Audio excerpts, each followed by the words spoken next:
Health insurance policy holders के लिए एक बढ़िया खबर है। हाल ही में IRDAI ने हेल्थ इंश्योरेंस के वेटिंग पीरियड और मोरेटोरियम पीरियड को कम कर दिया है। लेकिन क्या है ये वेटिंग पीरियड, मोरेटोरियम पीरियड और क्यों इनका कम होना पॉलिसी होल्डर के लिए फायदेमंद है, आइए समझते हैं। Waiting period for pre existing disease. काफी प्री एग्जिस्टिंग डिजीज को पॉलिसी लेने के तुरंत बाद कवर नहीं किया जाता है।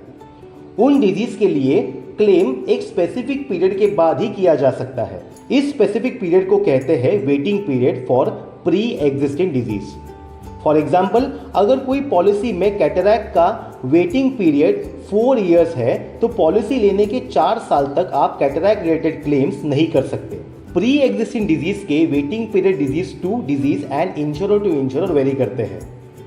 नए रूल में इस वेटिंग पीरियड को भी मैक्सिमम 4 साल से अब 3 साल तक कर दिया है। यानी कोई भी इंश्योरर 3 साल से ज्यादा प्री एग्जिस्टिंग डिजीज का वेटिंग पीरियड नहीं लगा सकते हैं। और याद रहे कि प्री एग्जिस्टिंग डिजीज का वेटिंग पीरियड नॉर्म ओवरसीज या ट्रैवल पॉलिसीज में एप्लीकेबल नहीं होगी।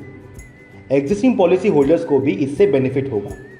पॉलिसी रिन्यूअल पे उनके लिए भी ये न्यू रूल अप्लाई किया जाएगा। Moratorium period.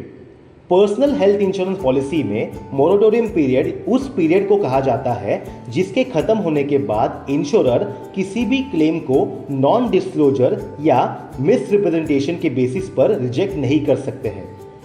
ज्यादातर क्लेम्स के वक्त इंश्योरर्स पॉलिसी होल्डर के दिए गए सारी डिटेल्स की जांच परख करते हैं। अगर पॉलिसी होल्डर ने कोई हेल्थ कंडीशन डिस्क्लोज ना की हो तो उससे रिलेटेड क्लेम्स को इंश्योरर रिजेक्ट कर सकते हैं। पर यह बेसिस पे इंश्योरर सिर्फ मोरेटोरियम पीरियड खत्म होने तक ही क्लेम रिजेक्ट कर सकते हैं। मोरेटोरियम पीरियड खत्म होने के बाद इसके बेसिस पर क्लेम रिजेक्ट नहीं कर सकते। मोरेटोरियम पीरियड 8 साल से रिसेंटली 5 साल का हो गया है। मतलब 5 साल के बाद कोई भी इंश्योरर क्लेम को नॉन डिस्क्लोजर के बेसिस पर रिजेक्ट नहीं कर सकता। हालांकि गलत क्लेम या फ्रॉड केसेस में क्लेम जरूर रिजेक्ट किया जा सकता है। तो ये थे कुछ चेंजेस जो आपके काम आ सकते हैं। ऐसे ही और इंफॉर्मेशन के लिए हमारे वीडियोस देखते रहिए और हमारे चैनल को सब्सक्राइब करना मत भूलिए।